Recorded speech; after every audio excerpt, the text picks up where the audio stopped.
This program was made possible in part by the continuing contributions from viewers like you. Thank you. Hello everyone, welcome to Hamline University, where we are proud to present our 4th season of high school girls basketball. We come to you from Hetner Arena as always to televise the Pat Paterson Thanksgiving Tournament. We're watching the Bracket A final between the Centennial Cougars and the Rosemount Irish.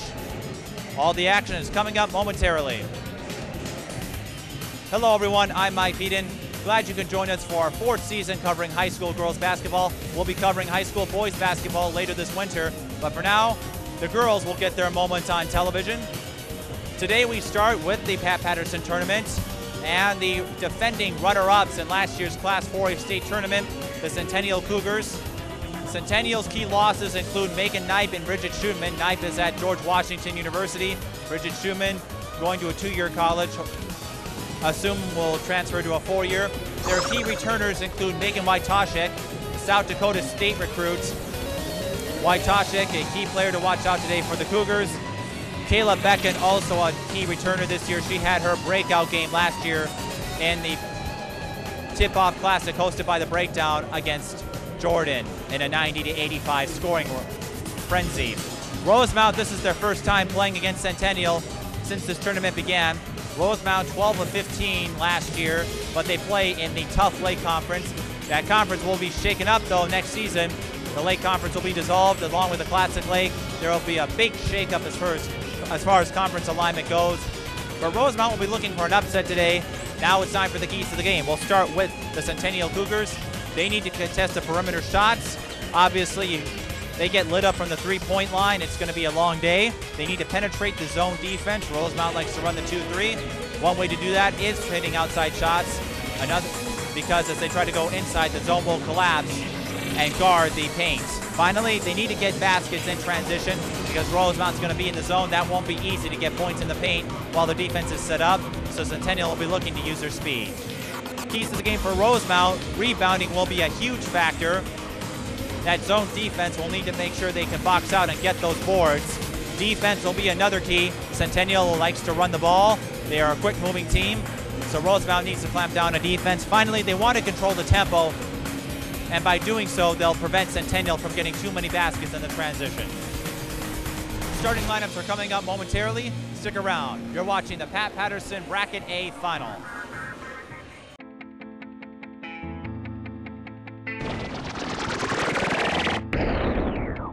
And here are your starting lineups. We'll start with the visiting Rosemount Irish. In numerical order, the starters are Sarah Fieser at guard, Rachel Hoeppner at guard, Michaela Petrick at guard, Elaine Warner at forward, and Ashley Roop at forward.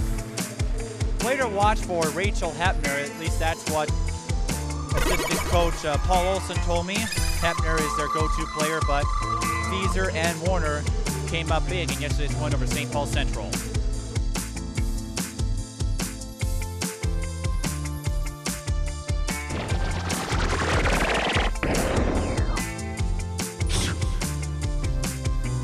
For Centennial, in numerical order, the starters are Kayla Beckett at guard, Kayla Bilderback at guard,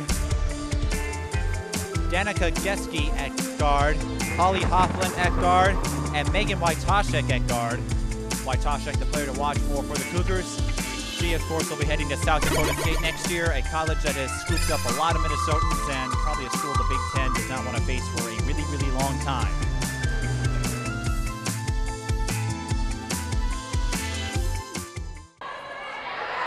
This is the first of a busy schedule this year. We come to you today from Hamline. Next week, you will see us at Hopkins for the Breakdown Tip-Off Classic, and then we'll do our first boys game in a couple years, the first under the new banner, December 17th, when we head to Monticello for their match against Elk River. Both teams 1-0, obviously. First weekend of the season, though, so expect a little rustiness coming out of the game. Rosemount wearing white, Centennial wearing red. 18-minute halves, as always. Tip-off is made, and a new season begins. Holly Hofflin has the ball. She's going to try to drive up the left side, but instead kicks out to number 3. That's Danica Gieske. Back to Hofflin. Hofflin, pump fakes. Goes out to Kayla Becken. Becken had that breakout game last year against Jordan in the Tip-Off Classic, and she gets on the board here. Centennial strikes first as we are underway here at Hetner Arena. This is Michaela Petrick with the ball. Petrick nearly loses the ball, and she does to Becken. Out of bounds. Possession will stay with Centennial.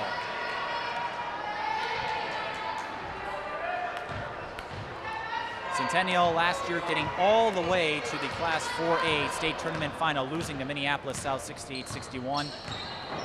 They were somewhat banged up. Megan Knipe was fighting off an ACL injury. Had she been healthy, Becken, long 2, yes! Had Knipe been healthy, Centennial could have pulled off the upset, but they kept things close when everybody else thought South would blow them away. They lead 4-0. And this is Patrick with the ball, and she takes it herself. And so Rosemount gets on the board. It's 4-2. Rosemount, as we mentioned in the Open, 12-15 last year, but they played in a tough late conference. Bilderback to Hofflin. There's that the zone we're talking about from Rosemount. This is Waytashek, and the future Jackrabbit, count it! 3-point play opportunity for Megan Waytashek. The future Jackrabbit, one of the top players to watch for in this year's class.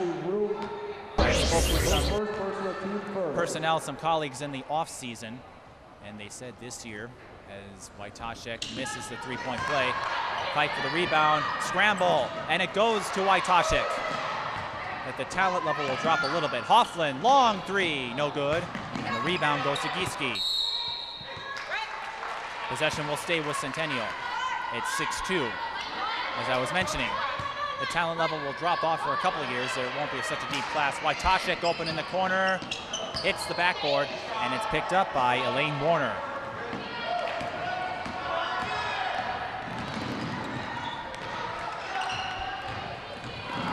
Petrick looking to penetrate inside. Finds some space, can't make the most of it. Possession will stay with Rosemount.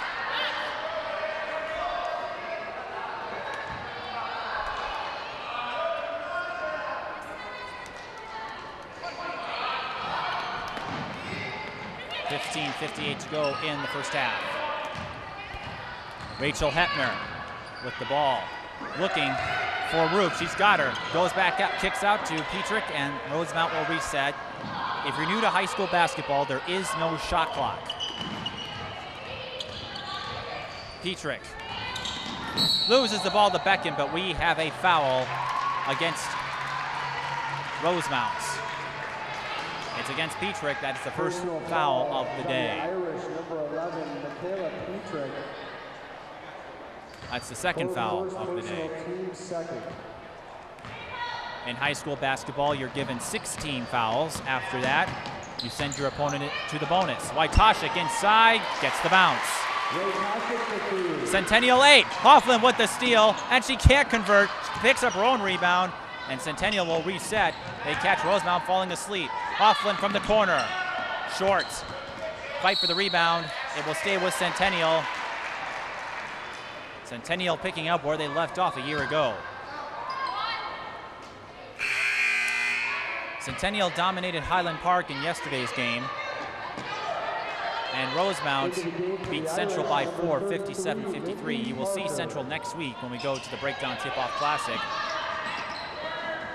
They did take care of Highland Park quite easily today, which should make them a front runner to win the St. Paul City Conference again. But Centennial a little more concerned about their own conference standings. They play in the Northwest Suburban.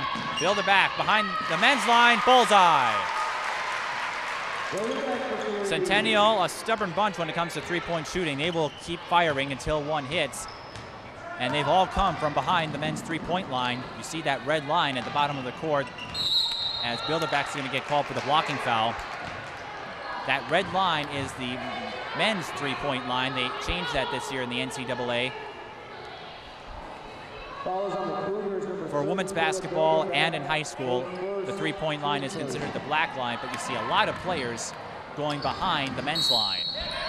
And we have another foul on Rosemount this time.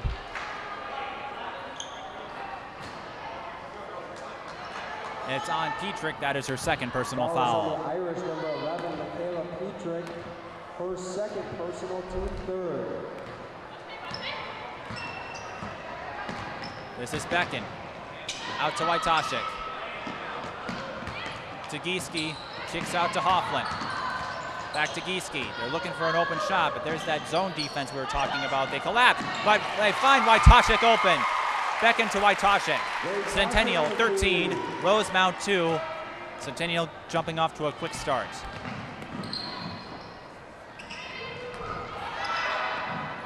Rosemount with the swish. That's Sarah Fieser. So she stops that Centennial run, but the Irish facing a 9-point deficit. Becken to an open Bilderback. No good. Rebound, Lindy Parker, number 33. Fieser goes out to Petrick. Petrick, swish. So Rosemount answers with 2 baskets, and they cut the deficit to 7.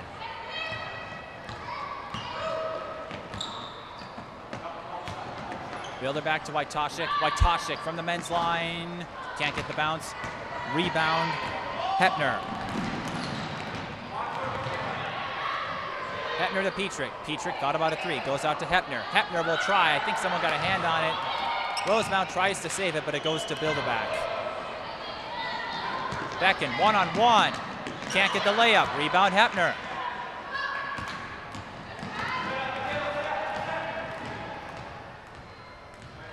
Petrick to Fieser.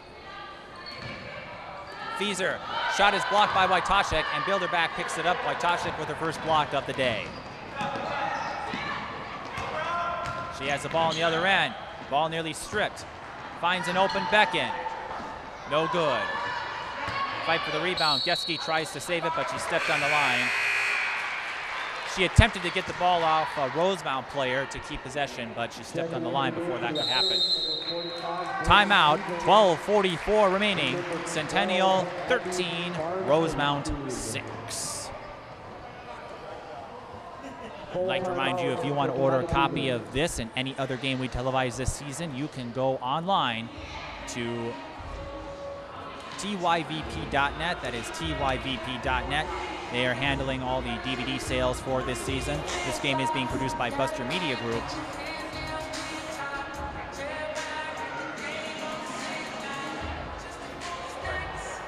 And today's crowd, somewhat small, but what could be sucking the fans away today is SpongeBob SquarePants. There are 3 brackets in this year's tournament, the largest Hamlin has ever fielded, and the men's team has to practice later in the afternoon. Because of that, they're hosting the first 2 brackets earlier in the day, and bracket C will come later. Lakeville North will take on White Bear Lake later today, and then Hopkins will fight Providence Academy. Too early to say who the front runners will be to win the state title. Lakeville North was ranked number 1 this year in preseason rankings. Minneapolis Roosevelt surprising number 1 in Class 2A. But they're going through a new coach.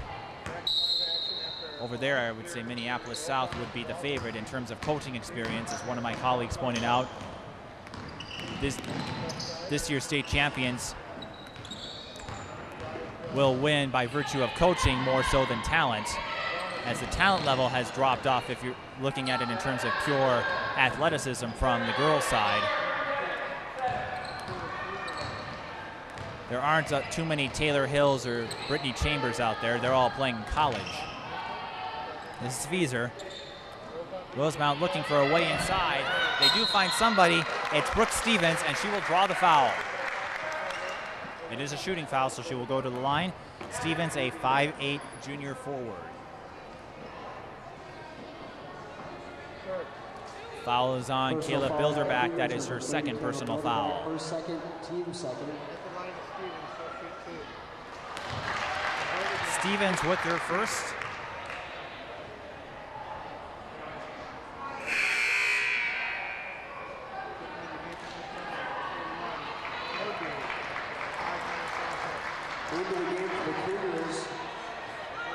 Number 41, Another action today, as I mentioned, St. Paul Central beat Highland Park.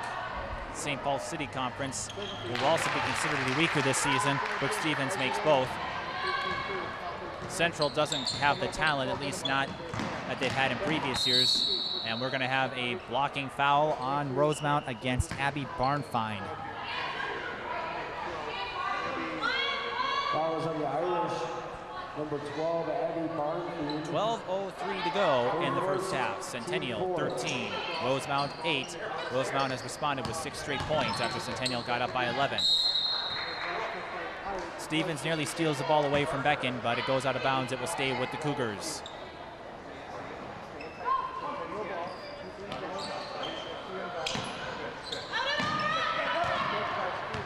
Becken turns a steal into something, but they can't convert on the shot. That was number 41. We'll get a name on her in a second.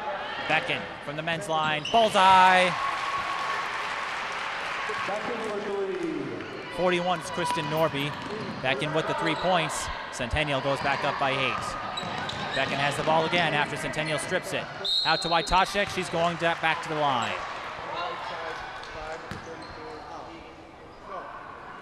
Fouls on the Irish, number 32, Elaine Warner. Fouls against Elaine Warner. Rosemount with 1 foul left to give.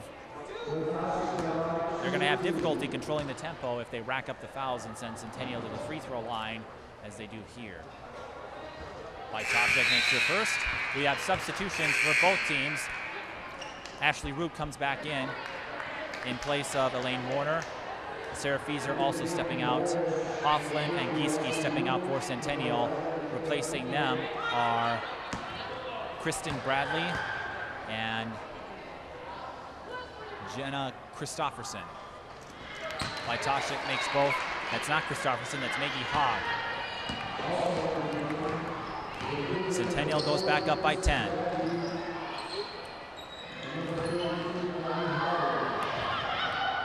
This is Roop, and Roop gets the kiss off the glass. 18-10 is the score. Becken kicks out to Hogg. Hogg, mid-range, no good. Over the back call on Centennial. I believe it will go against Bradley. It is.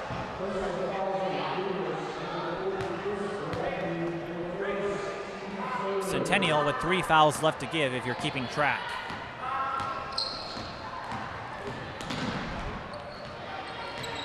Petrick looking for Hoeppner. Hoeppner's shot is blocked by Becken. Centennial putting their hands up, and it's paying off early. Bradley out to Hogg. Finds Becken. She's hot from there. Not this time. Rebound Stevens. Petrick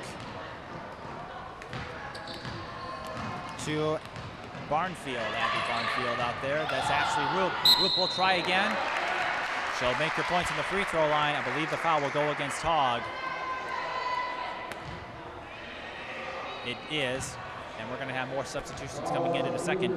First, Ashley Roop is at the free throw line. She is a 5'11" senior forward. Grains first. Here are the substitutions. Fieser and Warner are back in for Rosemount. Bildermack and Hofflin back in for Centennial. Waytashek now taking a breather, as is Emily Becken.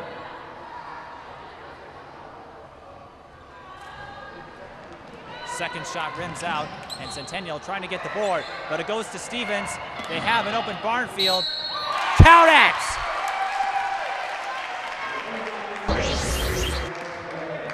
Kristen Norby got in there late. Abby Barnfield will have a 3-point play on the line. Foul count now even at 5. Barnfield completes the 3-point play, which translates to a 4-point play for the Irish. And now it's 18-14 with 10:17 to go in the first.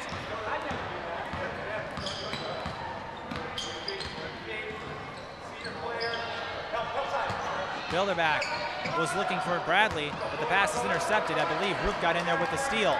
Here comes Fieser, one-on-one. Can they get the transition bucket? No, it's short. Stevens steps on the line. And so Rosemount turns over the ball. Waytashek and Beckett not getting much of a breather. They go back in to replace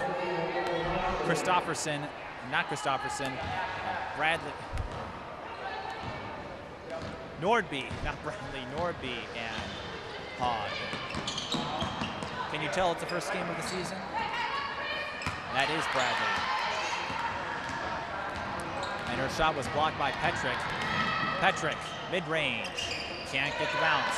Rebound, Barnfield. Barnfield can't draw the foul, but the ball will stay with the Irish.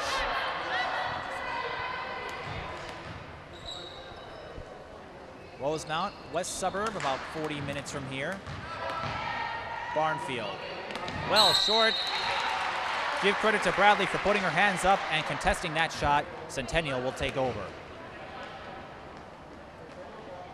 You can tell it's the first game of the year because all the big names are here in girls basketball. You've got Tony Year calling the game for Community Hoops.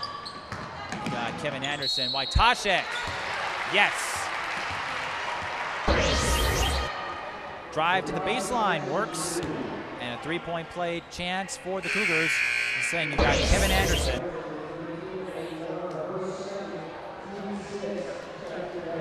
On the sports resource, KJASR, and Tim Tees taking photos as always, and Gary Knox of G-Prep. Of course, the gang will all be there next week, but first we have to get through this game. Waytashek completes the three-point play and doubles Centennial's lead.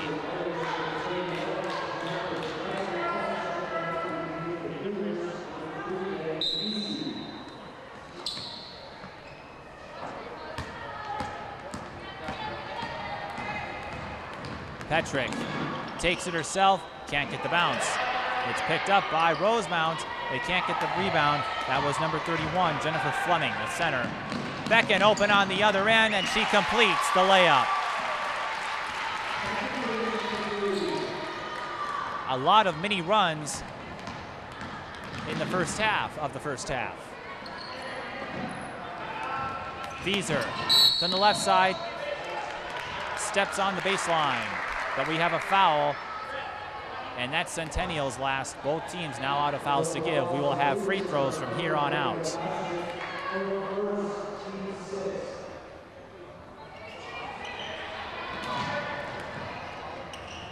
Roop, out to Petrick.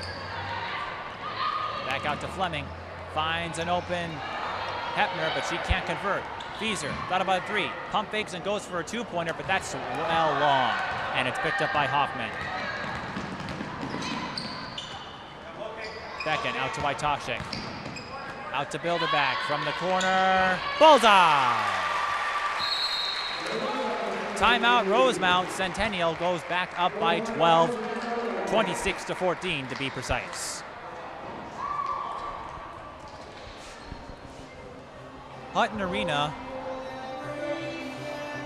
famous in some sorts. They were the first school to host an intercollegiate basketball game way back in the 1900s. They have quite a bit of history here. Of course, Hutton Arena named after one of Hamlin's best-known head coaches.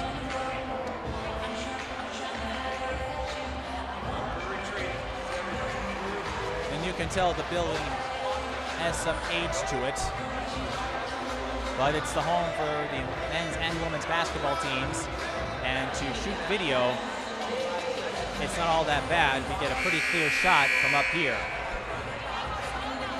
Of course, the volleyball team also plays their games out here.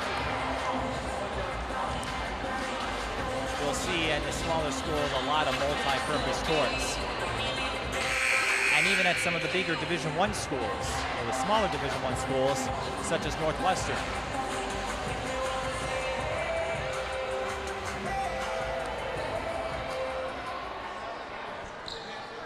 .8:21 to go as we rejoin you on the courts.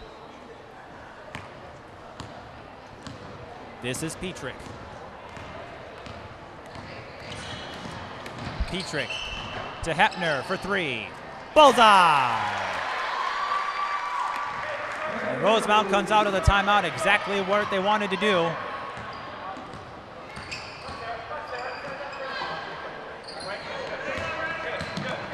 Waytashek inside, makes it work. She had a tough shot, used the finger roll to perfection.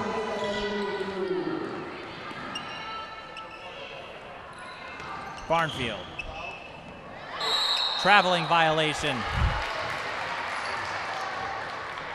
That wasn't Barnfield, that was Warner. Went up, came back down. Can't do that in basketball. Turns it over. Back in. Out to Waytashek from the corner. Not this time. Rebound Hoeppner. Hoeppner out to Petrick. Petrick has numbers if she wants to follow. Instead, kicks out to Fieser. Fieser will drive to the left baseline again, and she can't make it work. It's rebounded by Hoffland. Hoffland to Becken. Becken thought about a 3. Is contested, so she'll drive inside instead. Can't get the kiss off the glass. Picked up by Geske. She can't get it to fall.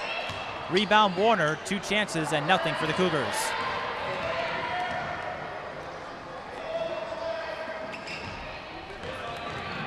Fieser up and somehow makes that work. A tough shot. Left-handed layup from about 10 feet.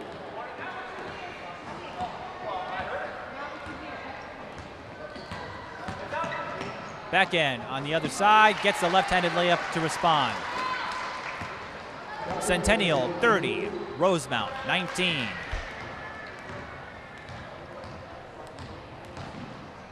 Petrick to Fieser.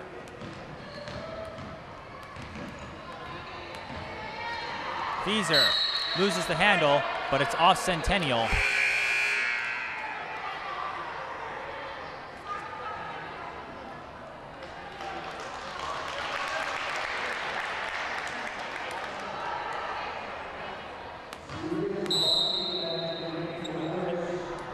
And we have a timeout for Rosemount. 30-second call with 6:16 to go. We'd like to remind you that at halftime, we will run some interviews that I had the chance to conduct last spring when we last joined you at the Class 4A state tournament with Kevin Anderson and Tim Tees. We'll talk about primarily players and teams to watch. At least that's what you'll see. We also had some discussions about collegiate players.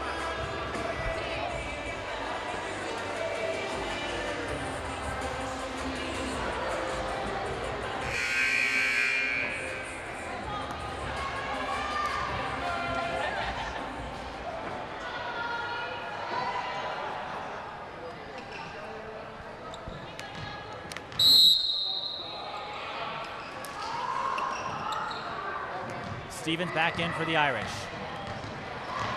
Fieser.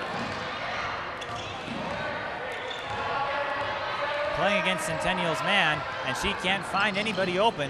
She finally does go out to Barnfield. Barnfine. And Barnfine with the 3, well short. Bilderback, fight for the ball, jump ball at the possession arrow, points to Rosemount. So they will keep the ball with 5:52 left in the first half.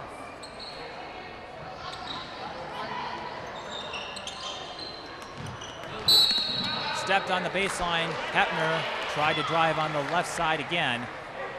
Didn't work.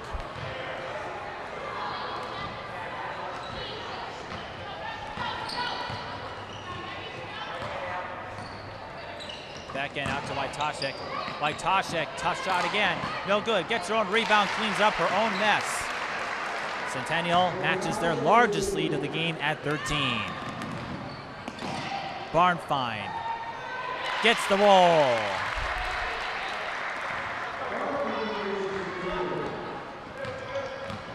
Back in. Mid-range jumper. Falls. Trading baskets now. Fieser. slowing things down.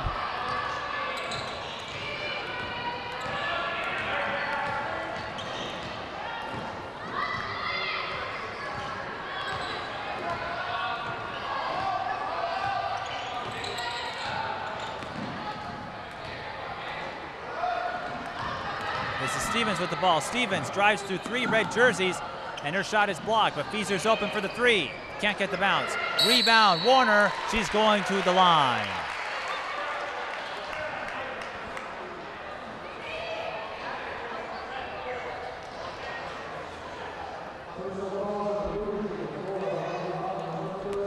Foul's on Hoffland, her first personal foul.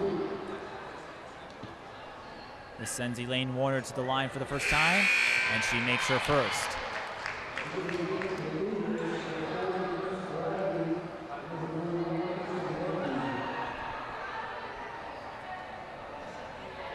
Rosemount came as close as 4 earlier in this half. Warner makes both. Brings us back to an 11-point lead.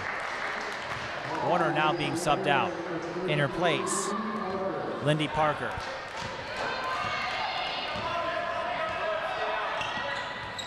Becken. Goes to number 41, throws it away. Kristen Nordby.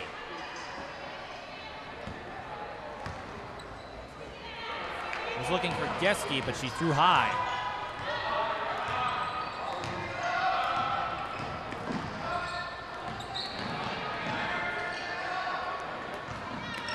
This is Hetner. Ball will stay with the Irish. Centennial getting tough when it comes down to the paint.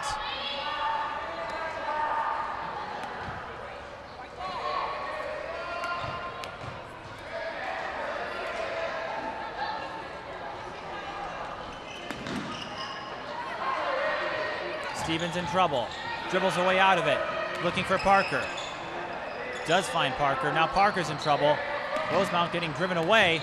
Now they try to go back inside, and we're going to have a foul against Nordby, which will send Roop to the line. It's a ruled a non-shooting foul, so this will be 1-1 for the Irish.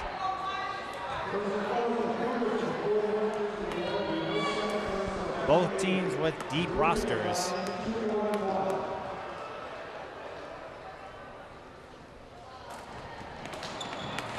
But Roop can't make her free throw, and so Centennial picks up the board.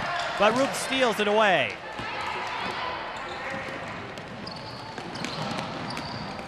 Hoeppner, back to Hoffland. Stolen by Hoffland. Hoffland's not a teammate. Becken behind the back, layup short. Rosemount ball. Here comes those substitutions. Petrick and Hogg in for Centennial, replacing Hoeppner and Nordby respectively.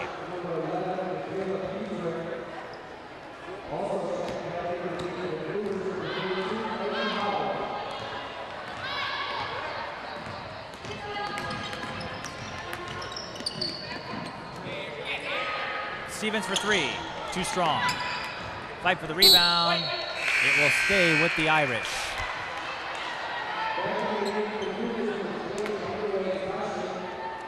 Key for Rosemount is to not let themselves fall into too big of a deficit. A win against Centennial, and they might get some looks. Centennial, one of the favorites this year in Class 4A.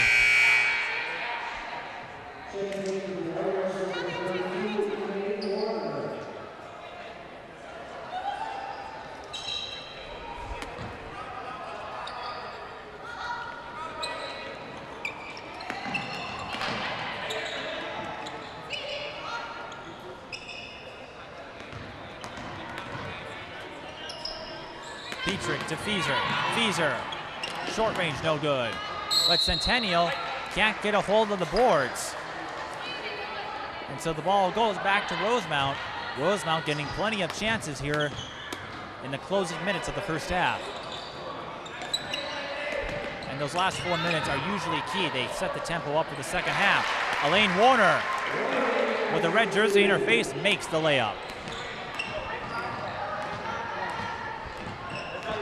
Rosemount now within 10. Waytashek looking to change that. Right-handed layup is good.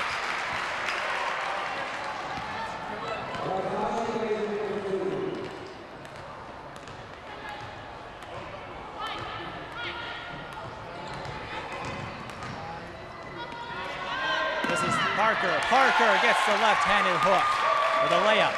36-27. Team still trading baskets.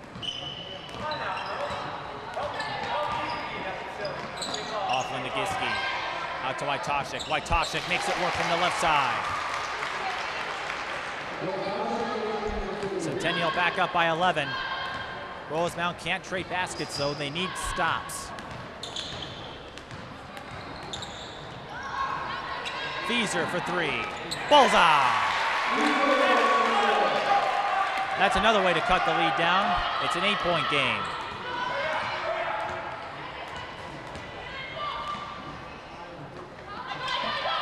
This is Waytashek with the ball. In for Centennial is Brooks Shutta. Shutta out to Hoffland. We mentioned both these teams with deep rosters. And Shutta going back out to Hoffland. Centennial killing some clock. And without a shot clock, you can do that.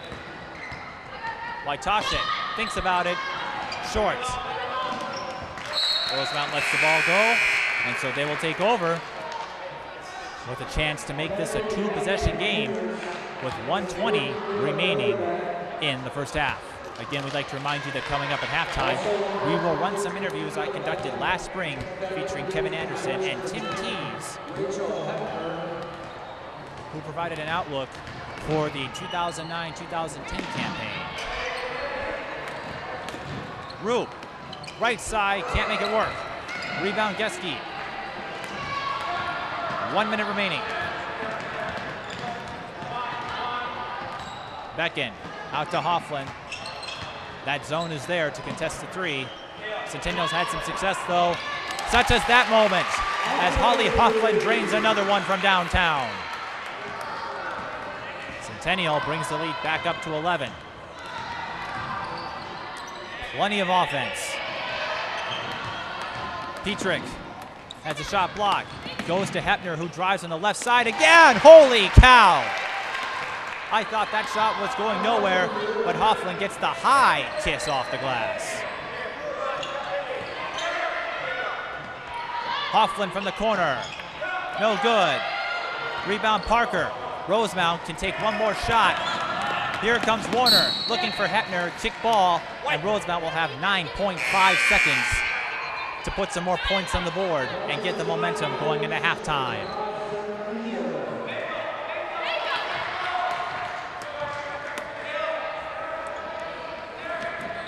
Fieser, got to get a shot off. 6 seconds. Centennial's there to contest. 3 seconds. Petrick, got to get something off. She does. Holy cow! Off balance.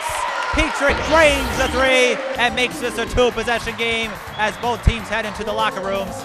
Centennial 41, Rosemount 35. We'll take you to those state tournament interviews we conducted last spring and come back with the second half in a moment. Next year, it's going to be a much different picture because you've got Brittany Chambers leaving. Tiara Taylor left a little early. She had that ACL injury. Taylor Hill, obviously, the best player in the state, she's going. You've got so many talented players in this year's senior class. They're all graduating, and not much discussion about the classes behind them. You have some talk about Shaquila Bowler and Cassie Rochelle, but do you think high school girls basketball has reached its zenith for now in terms of talent? Or where do you think? Did it last year or 2 years ago? Or do you see a bubble in the near future? I see the next strong class in Minnesota to be the 2013. I think it's going to plateau a little, and then the 2012 is going to start going up. In 2013, there are a lot of good players out there at the 8th grade level already. So, and there's going to be a lot more kids that we don't even know about that are going to be real good. The Roosevelt's played, well, they had 4 8th graders on the court at one point, or excuse me, North had 4 8th graders on the court. But there's, outstate, there's just a ton of 8th graders playing, and they're good. So are you saying we should follow badminton for a few years and then come back to basketball? No, I think that it'll be wide open. It's going to be anybody's ball game. And if you ran it 10, 20 times, you'd have 10, 20 different champions for the next couple of years. I don't see one dominant power like a Central. I don't see one dominant player like a Taylor Hill just takes over and wins by force of will. I don't see that yet in any of the 2010s or 11s. Do you think they should go and implement a shot clock, or nope. Not in any class? Nope. And even though teams can just kill the clock when they're here? Or? Go ahead. I mean, play. Teams have to, what they're trying to do, lengthen the game, shot clock. They're trying to make it so there's fewer and fewer upsets. They're trying to grease it for the favored teams. All the different rules that they're trying to do is to make sure that the higher power team should win. If the game, Howard Lake here shortened the game a lot. They had lower possessions, and they were in every game. They won 2. If you looked at the teams beforehand, you'd say Howard Lake, Pipestone, and you looked at the athletes, you'd say Pipestone. If you looked at the athletes, Howard Lake and New London, you'd say New London. And if you looked at Caledonia and Howard Lake, you'd say Caledonia. Well, I'm looking at the scoreboard. Caledonia did win 2-8, but they had to fight it. They had to sweat it. It was a fight. They had to sweat it. And part of that was because of the pace and style that Howard Lake did. You're going to take that away. If everyone played 30 seconds or whatever the shot clock was. 35 or whatever. Yeah, first of all, you got expense. Right now, there's budget crunch. People are not wanting to spend money at schools on shot clocks. I was going to bring that up. Maybe if they took... and then you got to pay someone to run the shot clock. And I saw the game here in a regular clock, and it ran 12 seconds last night after a dead ball. The clock ran 12 seconds. No one caught it. Now you have someone else to screw up something else. Who should we be watching for next season in terms of rankings? Who do you think would be the strongest? You talk about individuals. The top individual in the state might be a junior next year. And that is? She's from outstate. She's from we've gone to Becker, so we can certainly go outstate and cover games. It's Bemidji. Bemidji, okay, and who's it? Hurt. Oh, Kayla Hurts? Yes. She might be. What's the best player? I don't know what the best player is, but she's going to be considered one of the top players in the state next year. She'll be a junior. And we saw her play in AAU last summer, and she looked pretty solid. And then what about the senior class? So we've Rochelle and Bowler. A lot of people have those two at the top. I know you have some different ideas about who should go what. Like Saria McGuire, I know you and another. The guy from G Prep, I have a somewhat different opinion on where they're ranked in terms of. My system is not my opinion. Okay, my opinions would be different. My system is number based, and it's by performance based.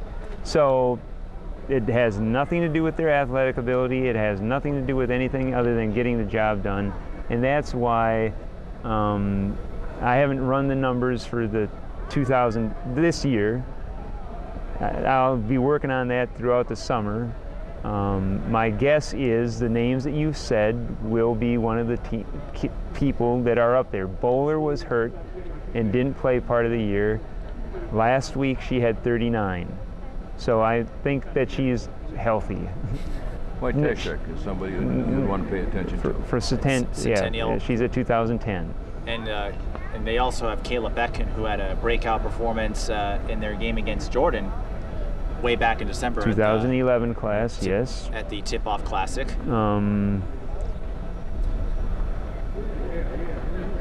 Noga from Parker's Prairie will be, she's already verbal to you. She's a player that's going to be talked about. Bowler, like you said.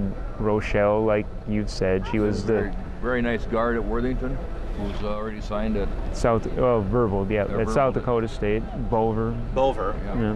What would you like to see change about the game? I know you were talking about seeding, although I'm not sure if the high school league will be going back to the 1 through 8 system, but are there some other things that aren't in this high school circuit now that you would like to see implemented? I've got something. I know the shot clock, we talked about that. You don't want that in there. What are some things? Well, I have environmental concerns, and I want to see schools use less electricity. I mean, I'd like to see schools get the new lights that are out there. They use less electricity, and the LEDs? Way better for shooting.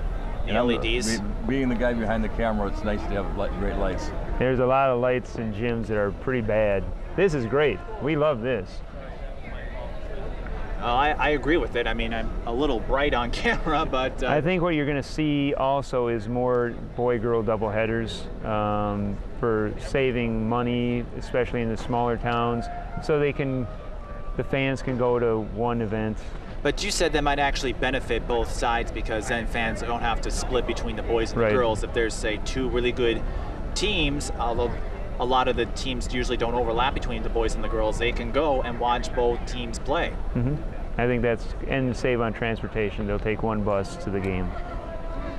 I know you're talking about lights, and we had quite our share of lighting horror stories too. There's a few places, I'm not going to name them on camera, that I'd like to see. We can name them. You can name them. Well, I'm the one that's doing play-by-play. You're just doing the PP 100s and all that stuff. Well, I know the Minneapolis conference is looking into getting all new lights. Minneapolis Henry has great lights, and the rest of the schools have terrible lights. And the city conference is going to be changing the lights in all the other gyms.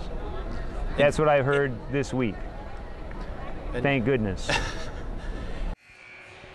Welcome back to Hamline University at Hetner Arena, where Buster Media Group proudly presents high school girls basketball. It's the Bracket A final of the Pat Paterson tournament between Centennial and Rosemount. Here's our look at our in-game box score. For Rosemount, Sarah Fieser, Michaela Petrick, and Elaine Warner all have 7 points. Rachel Hoeppner has 5. Ashley Rube has 3. For Centennial, Megan Waytashek leads the way with 19 points. Kayla Becken has 13. Kayla Bilderback has 6. And Holly Hoffland has 3. Centennial, less balanced in terms of the scoring chart, but they know who the two go-to players are.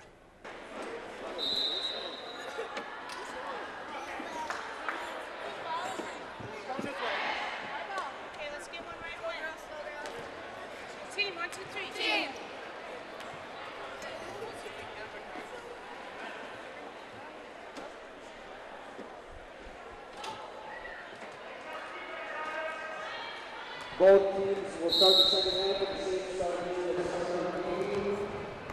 Both starters on the floor for both teams.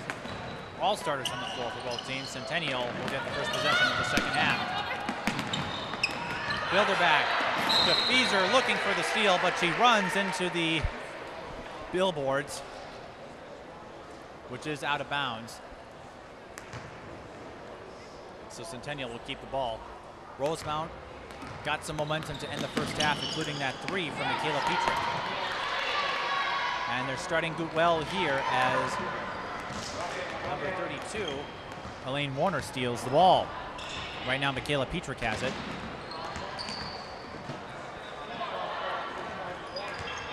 Petrick had an open look for a second, but instead goes to Fieser. Now Petrick will try to the left side. Left-handed layup is good. Rosemount cuts the lead to 4. Rosemount has not led this entire game. Waytashek out to Becken.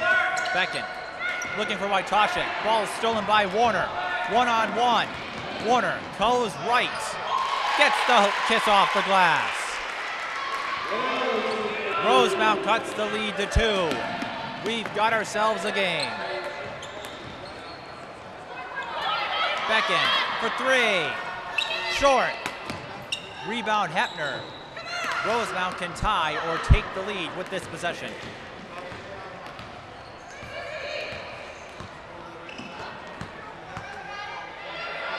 Hoeppner to Roop. And Rosemount will take a timeout with 16:28 to go. Sam McDonald, head coach, is probably looking to calm his team down.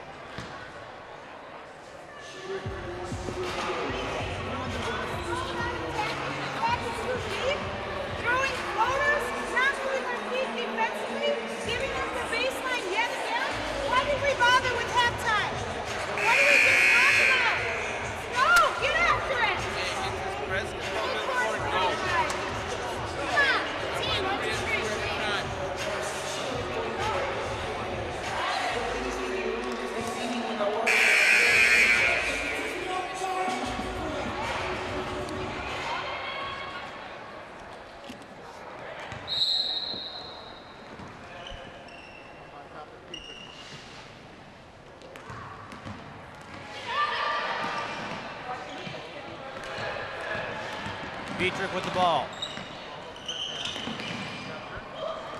Out to Hoeppner, back to Petrick. Petrick, yes!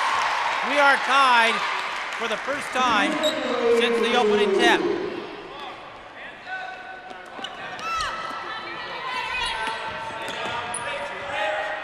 Gieske to Beckett. Beckett to Waytashek. Waytashek, tough shot, no good. Hetner picks it up, and she goes out to Fieser. Fieser, left side. Tough shot, goes right to Gieske. Waytashek, coast to coast, count it.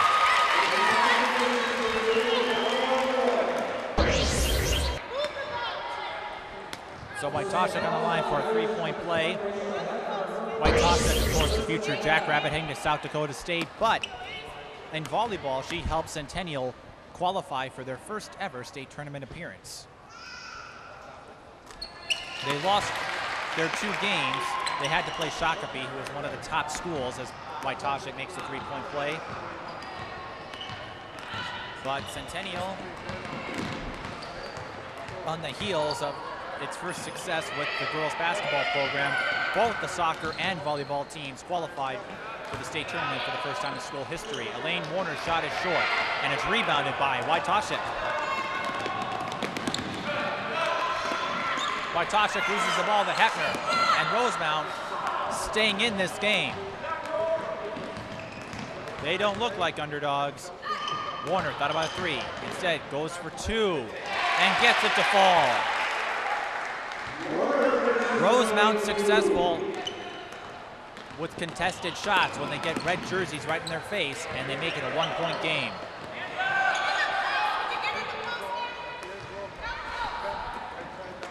Back into Bilderback. Going out to Becken. Becken, as we talked about in the first half, had that breakout game against Jordan last year in the Tip-Off Classic. Waytashek, mid-range jumper short. Rebound Gieske. Gieske with the right-handed layup. Centennial 46, Rosemount 43.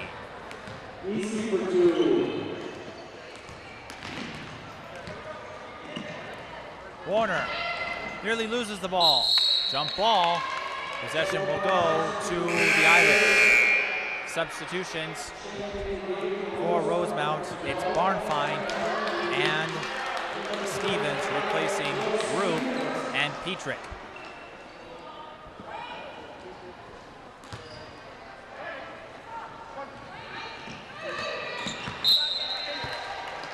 Possession will stay with the Irish.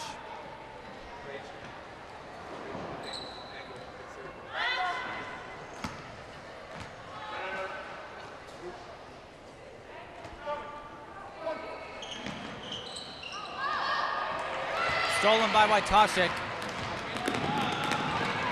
Waytashek almost loses it to Fieser, but goes out of bounds, so Centennial will keep the ball. Centennial not wanting to get an upset this early in the season. They've been on the wrong end of those a few too many times, as if you follow them in recent history.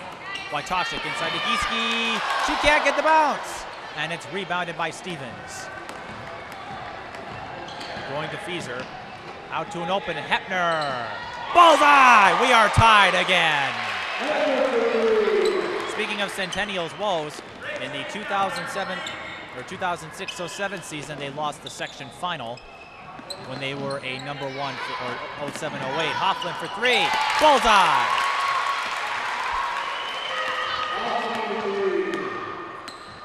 In 07, they lost in the section final. 07-08, it was the same result. Beating Osseo twice, losing the 3rd time. Barnfine's 3-pointer is short, and it's rebounded by Gieske. Waytashek draws the foul. Will go to the line. Centennial was the number 1 team in Class 4A. Looked like they would march in undefeated to a state title. Loses to Osseo in the section final, and that loss stung for a considerable amount of time. Last year, of course, Centennial finally getting to the state tournament and losing to Minneapolis South in the final. but they beat Osseo. And Eden Prairie had a solid showing last year.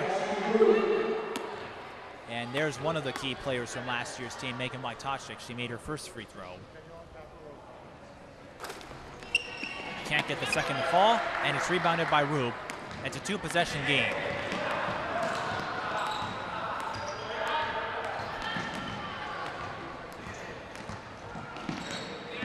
Petrick goes to Fieser. Fieser looking for Rube, but she throws it away. Can't afford those kinds of mistakes, not against a team like Centennial. The longer Rosemount stays in this game, the more confident they will become.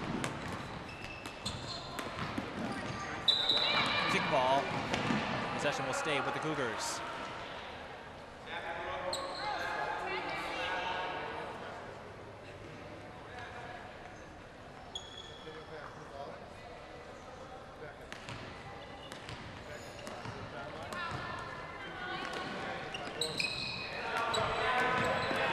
Hofflin. It's a back end. Back end. Kicks out to an open Hoffland. No good. Rebound. Waytashek. Foul on Rosemount. Great second effort from Waytashek. She draws the foul. And that keeps the ball on the Cougars' side. There's that zone we were talking about with the Irish. Hofflin finds Becken. Kicks out to Waytashek. Out to Bilderback. Bilderback driving to the right side. Goes back out to Waytashek.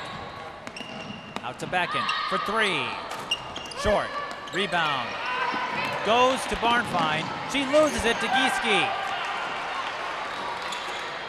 And the pass is stolen. 2 steals.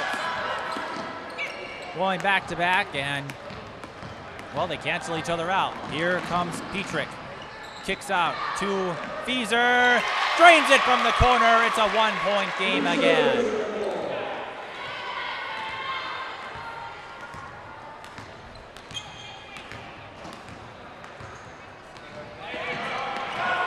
Stevens goes for the steal and converts. Ball nearly stolen right back, but it's picked up by Barnfine, and here comes Rosemount. Rube out to Barnfine. Shot no good, and Bilderback picks it up.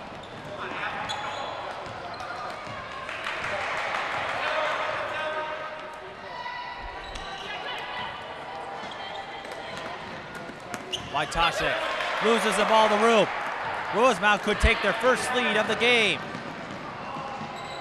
Barnfine to Stevens, out to Petrick. She wants to lead. Gets it! Rosemount 52, Centennial 50.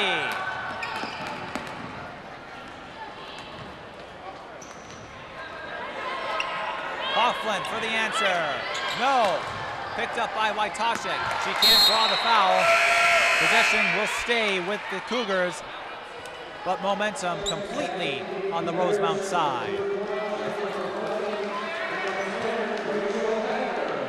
10:23 left in the second half. Full timeout for Rosemount. 10:23 to go. We mentioned Centennial getting to soccer and volleyball for the first time in school history, the state tournament that is. Waytashek was a member of the volleyball team. Danica Gieske qualified for the state soccer tournament. Centennial doing that for the first time as well. And Becken and Bilderback went 2 for 2 in the girls' state tennis tournament. So a lot of multi-sport athletes for the Cougars, and they all have done quite well.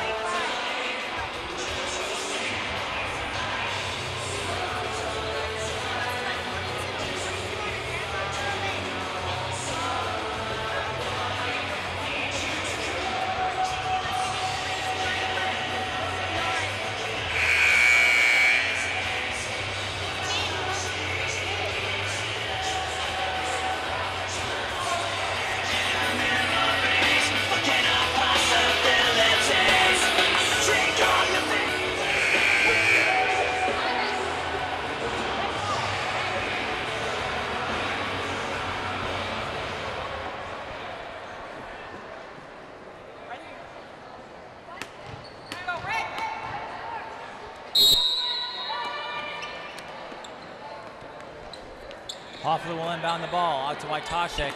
Centennial, not the start they were looking for. Centennial throws the ball away. Rosemount, the dominating team in this second half, but there's still a lot of time to go. Hoeppner out to an open Parker, and she gets the kiss off the glass. That was Fleming, not Parker. Fleming with the basket in for Rosemount. Builder back, loses the ball. Oh boy. You wanted a contest, you're getting one. Stevens. To Petrick. Petrick to Fleming again. Everything going in for the Irish. Centennial now down by 6. Rosemount, they were trailing by 13 in the first half as they extend to their largest lead of the game. They have not led until they took the lead earlier in this half. Bilderback, that's for 2. Swish. Cougars finally stopped the bleeding, but Rosemount with new life. Brew to Petrick. Petrick. Hoeppner for 3. Bullseye!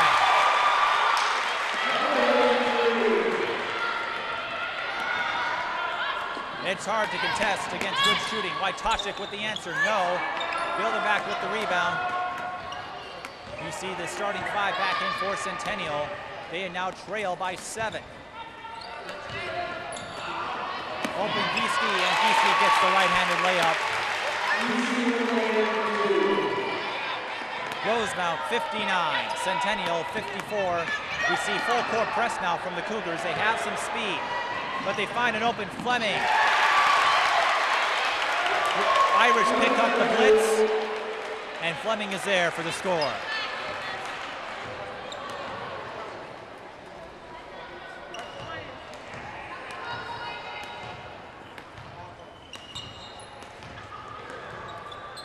Laughlin to build it back.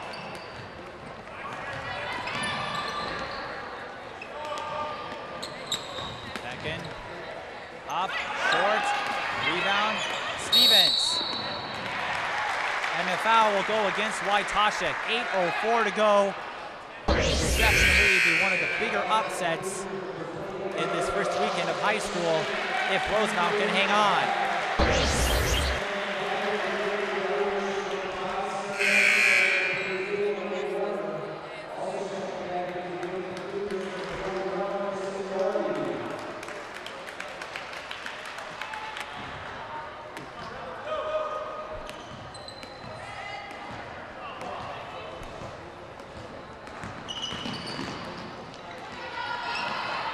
Petrick.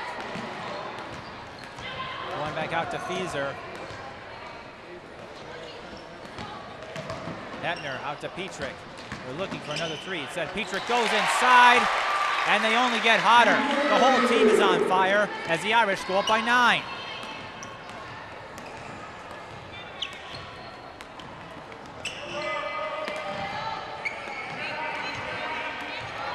Christopherson back. She shoots the 3, can't get the kiss off the glass. That's Norby in the game.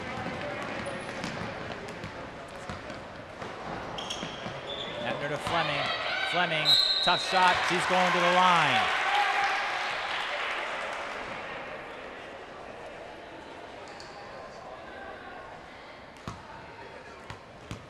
Fleming, a key player in Rosemount's run that has put them up by a 9-point lead as we see a role reversal from the first half.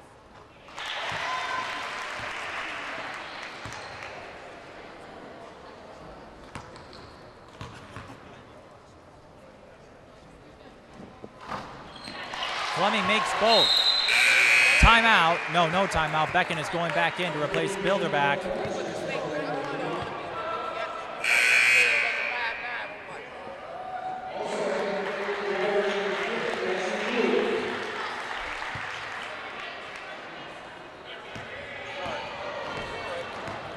Rosemount scoring 35 points to put to get them back up, or 30 points to go up by 11. Nordby thought about a 3, but she runs into a double team. And this is where the zone can kill you if you have trouble making shots from outside. Centennial also racing against the clock too, as they face an 11-point deficit. Nordby for 3, bullseye! Centennial won't quit just yet, but they're gonna have to get some stops on defense. And Gieske does with the steal and the foul. Fouling much less aggressive, or much less common in the second half. Rosemount still has 2 fouls to give with 6:33 to go, and that could be key. Centennial has 4, so if they do have to play foul and chase, they'll have plenty of fouls to use. They would preferably not want to resort to that, but with no shot clock, sometimes you have to. Hofflin out to Waytashek. Waytashek facing 2 defenders, can't get it to fall, but she gets her own rebound, and the basket counts. And Centennial starting to show some life again as Waytashek goes to the line.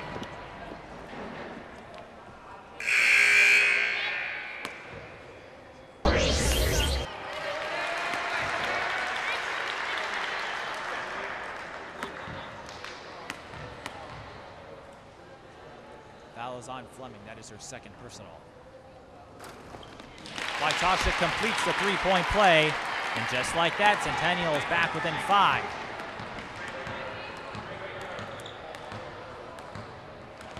We've waited almost a year to bring you this kind of a game. Warner loses the ball, but it goes off Centennial's hands. But the Cougars clamping down on defense again.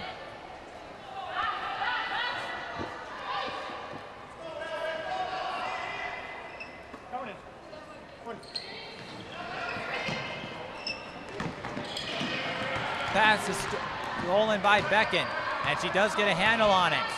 Centennial looking to make this a 1-possession game again, and they will if they can score.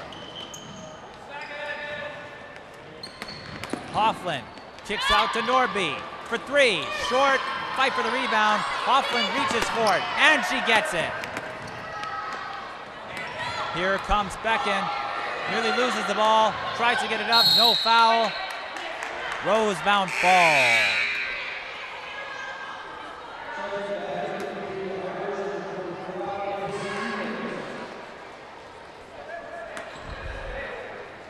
Brooke Stevens back in the game for the Irish.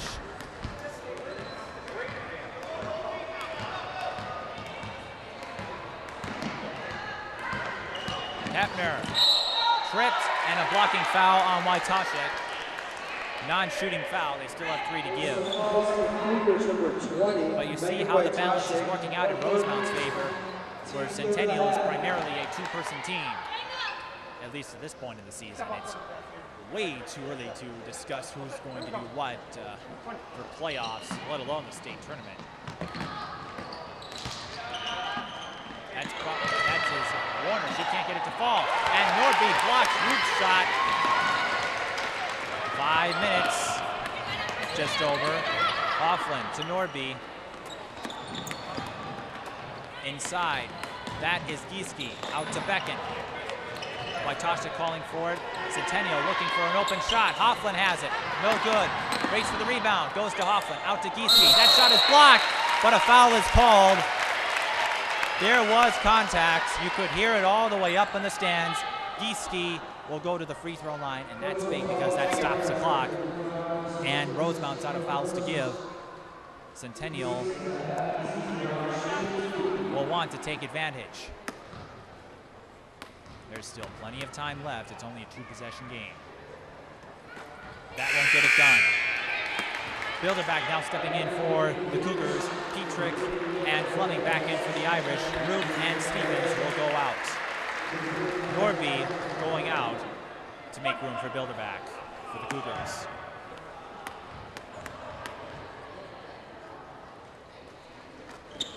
Gieske 1 of 2. It's still a 2-possession game, but Centennial is now within 4. They have scored the last 7 points. Fieser looking to change that. Goes to Hoeppner. Hoeppner. Ball stolen by Gieske. Fight for the ball. It goes to Fleming. Fleming, tough shot. That might have been a pass to Hoeppner. Hoeppner, no good. She gets her own rebound. Aggressive play on both sides. I love it.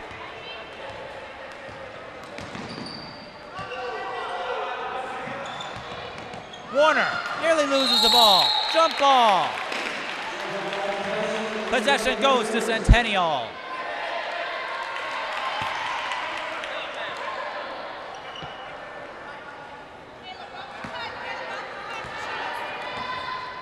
Rosemount can use that to their advantage, though. They can force a jump ball. They will take possession. Laughlin to Bilderback. Gieske out to Becken for three. That would be huge, but that is well short. Jill Becken telling her team, let's go. Timeout. Rosemount. 3:57 remaining. Rosemount 65, Centennial 61. If you just joined us, it's been a tale of two halves. Centennial dominated the first half, going up to as much as 13, while Rosemount cut it to 6. Rosemount got on a big run midway through this half, lead by as much as 11. Centennial has cut it to 4, and right now it's anybody's guess on who will win this game.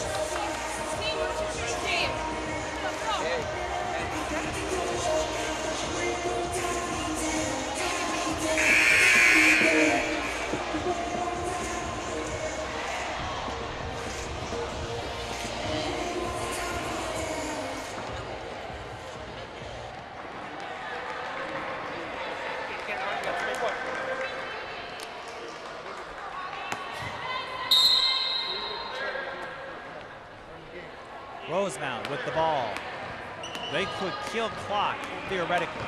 There is no shot clock, but they're not exactly holding a comfortable lead, so I don't imagine they'll do that too much. Traveling violation, and Rosemount commits a big mistake.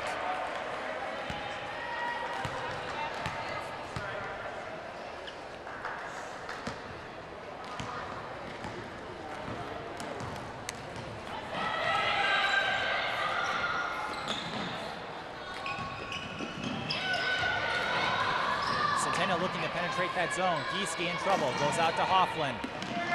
Waytashek. That's for three. No. Bilderback with the rebound. Centennial. And it goes to Petrick. Centennial not getting it done from the three-point line. That 2-3 zone is shutting them out from inside. And Petrick knows she can kill some clock here.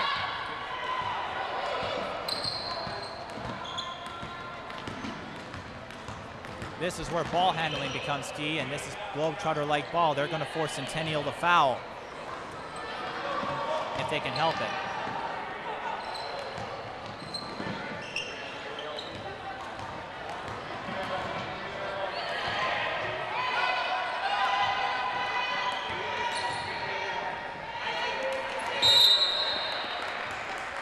They do get the foul.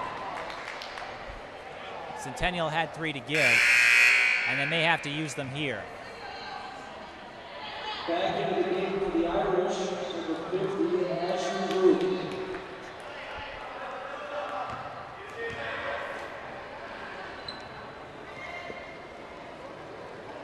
Centennial will be looking for that steal.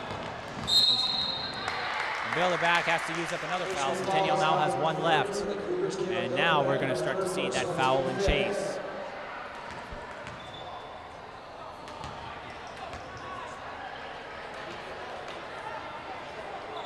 Not a comfortable lead, but in high school, any lead is safe without that shot clock.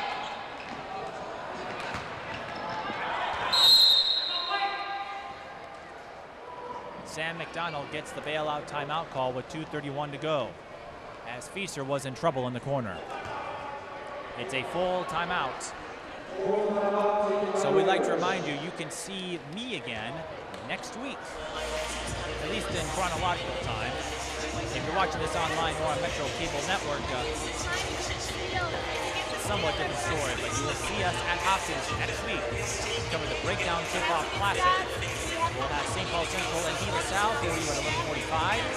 And then at 3:45, ideally, it will be Bloomington Kennedy and Minnehaha Academy. I say ideally because there's going to be so many games going on because of time constraints and whatnot. They will probably go a bit behind schedule.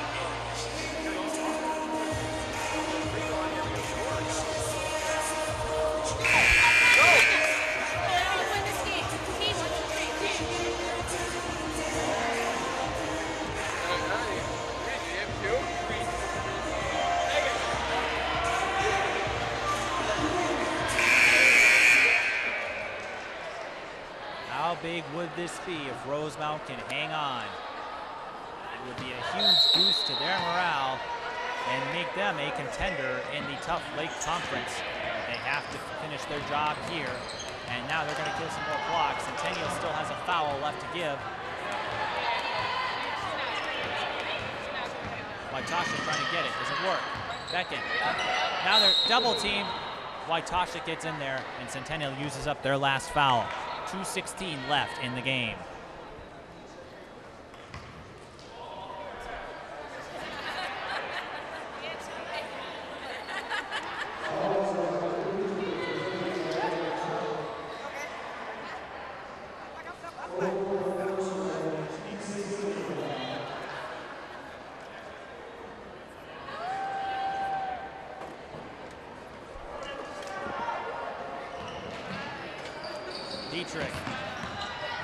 Again, Rosemount can kill clock. They held on to the ball for the last 90 seconds or so. Waytashek for the steal. She gets it. She falls on it, and they get the timeout call with 2:04. So patience finally pays off for Centennial. They're out of fouls to give, but they did not have to send Rosemount to the free throw line. And so for the moment, it works out for the Cougars. It's 2:04 to go. Centennial would like to finish this weekend undefeated.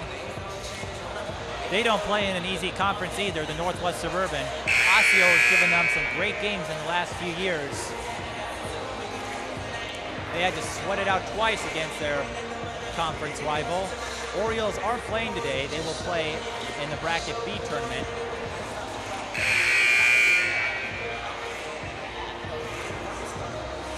We'd like to remind you, if you want to order a copy of this and any other game we televise this season, please visit tyvp.net. That's tyvp.net to order your copy of high school basketball. We're doing both girls and boys this year. Should be a lot of fun. Centennial can't take the lead. Not without some fouling help. But they have not been able to penetrate that 2-3 zone, and Warner steals the pass. One-on-one. Beck, no! Layup is short. Ball will stay with the Irish with 1:45 to go.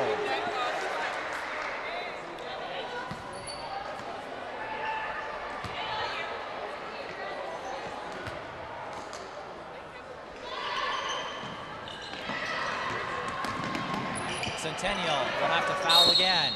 There it is. It's on Beckett.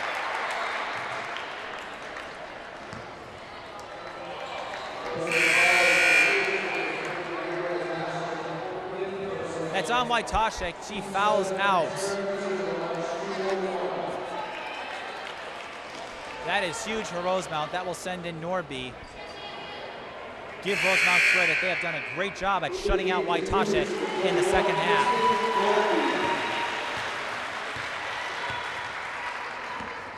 Now Rosemount has to do their job from the free throw line. This is Fieser. He makes the first. It would still be a two-possession game, but the bigger the lead Rosemount has, the better it is for the Irish program. Fieser makes both. It's a 6-point game, still within two possessions. Centennial having a hard time breaking that zone.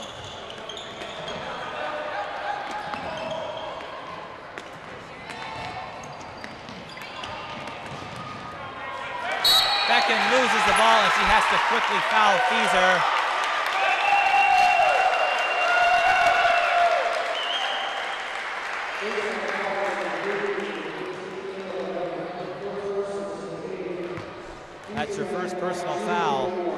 this will give Rosemount a chance to potentially ice the game as Fieser goes back to the line.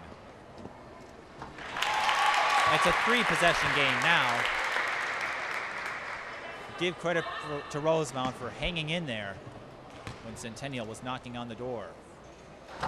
Misses a second, but it's still a 3-possession game anyway. And Centennial's had a hard time breaking through that zone in the last 5 minutes.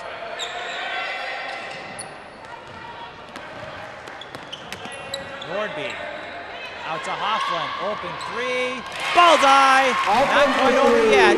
Centennial still with 2 timeouts, but they're going to have to foul again. Less than a minute. Hoffland, nobody goes into for Fieser, and Bilderback does foul Fieser, but it's a shooting foul, so they will get 2 shots. They left her wide open. Centennial trying not to use their fouls.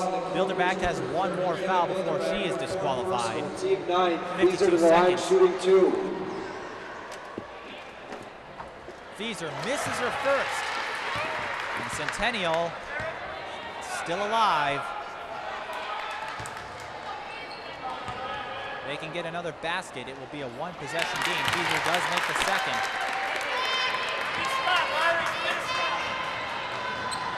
Centennial can score again. It will be a 1-possession game. And that will open the doors. And it looks like they're going to do it. They're going to have to do it from inside. No, they go inside. Easy for 2. It's a 1-possession game again. Less than 30 seconds. Centennial still having to play foul and chase, and Hoffland picks it up. 27.7 seconds remaining. I thought they would have to go outside, but Centennial went inside there. Double bonus now for Rosemount as Fieser goes back to the line.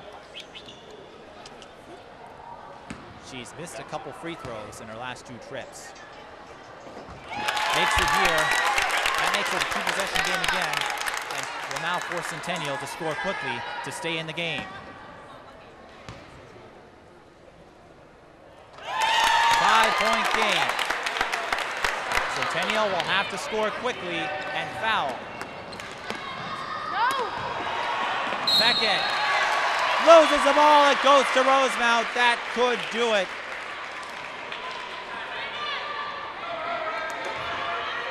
Quite a treat today. 20 seconds left.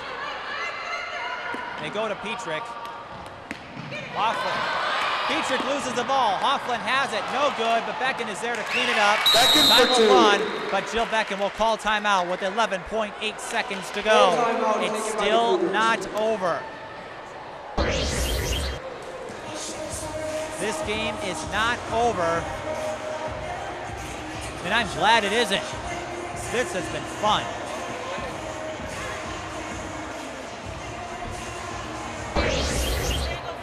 So Rosemount, they're going to have to survive like they did against St. Paul Central yesterday to win this tournament, and how big would it be? Centennial looking to take this and go undefeated to start their first weekend, but it's a long way to go. One of my colleagues pointed out to me this season, it is theoretical that the winner from Class 4A could have 10 losses this season. There's a lot more parity now because of a lot of talent graduated from last year's class. Not a lot of talent was able to replace them as easily. There is some talent, and they will develop, just not on paper right now. But still plenty of reasons to watch. And as I mentioned, with the higher parity, that means the door is open for many more teams to win games and possibly a state tournament. Foul away from the ball. Smart foul for Centennial. Rosemount was in the double bonus anyway. They were hoping to get a steal, but this keeps the clock from ticking. It's on Kayla Bilderback. That's her 5th, and she will foul out of the game. And that will send in Brooke Shutta. Shutta did not get many minutes in that first half, coming in a little cold with 11.8 seconds left.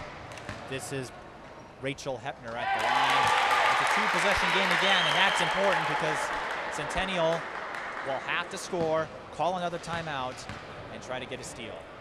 It's close. Centennial will have to move quickly. 10, 9, 8, Beckett. They're taking too long. Hofflin for the three, no good, and Rosemount will finish with the upset. The Irish, 73, the Cougars, 68. Rosemount with a huge weekend tournament, and now Rosemount all of a sudden goes right in the thick of things in terms of teams to watch for 2009-2010. They play in that tough weight conference. It will dissolve next year, but for now, Rosemount has to be loving it, and that key run for Rosemount was their big scoring run in the second half to put them up. They were up by 11 at one point. Centennial made it interesting, but just did not have enough to keep up with the Irish. So Rosemount will start their season at 2-0, Centennial 1-1, but a lot of season left to go. And so anybody is still in this game, in the thick of things. We had a lot of fun here with they're presenting the all-tournament team, so while they do that, we would like to remind you want to order a copy of this game, and if you don't order a copy, what's wrong with you? Please send your request or go to tyvp.net and you'll get some information on how to send your request to order your copy of high school girls basketball. Tide Video Productions will join us next week at Hopkins for the Breakdown Tip-Off Classic. Again, the final score, Rosemount 73, Centennial 68. Rosemount with the upset victory in the Pat Paterson tournament. For everyone here, this is Mike Peden saying so long, everybody.